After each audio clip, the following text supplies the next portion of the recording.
Le cycle de l'urée a pour but pour éliminer l'ammoniac, les ions NH4. Avant de commencer, on fait un petit rappel sur la dégradation des acides aminés. Les acides aminés, après oxydation, il va libérer les ammoniums et un squelette carboné. L'ammonium, NH4, il est très toxique. Il va être soit éliminé par excrétion ou urogénèse, le cycle de l'urée, ou être recyclé pour la synthèse d'un autre acide aminé. Et aujourd'hui, on va détailler le cycle de l'urée. Comment va se faire? Ce cycle de l'urée se passe dans le foie, dans les cellules hépatocytaires. Il existe deux phases, une phase dans la mitochondrie et une phase dans le cytosol des cellules hépatocytaires. Donc on commence par la phase mitochondriale. Dans la mitochondrie, les ions ammonium avec le CO2 et 2 ATP et sous l'action de l'enzyme carbamyle phosphate synthétase, il y aura la formation et la synthèse d'un carbamyle phosphate plus 2 ATP. Cette carbamyle phosphate, et puis il y aura la réaction de transfert. La L-ornithine va entrer dans la mitochondrie.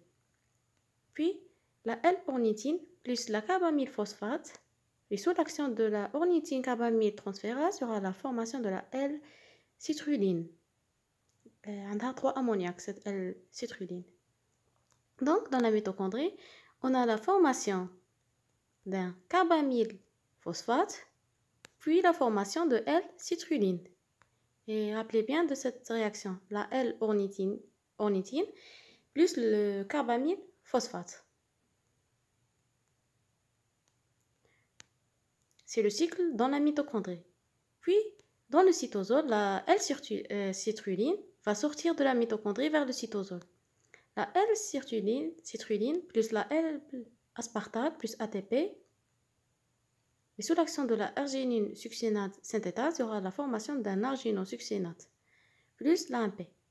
Cette arginosuccinate va subir une action, va être coupée par l'enzyme arginosuccinate lyase.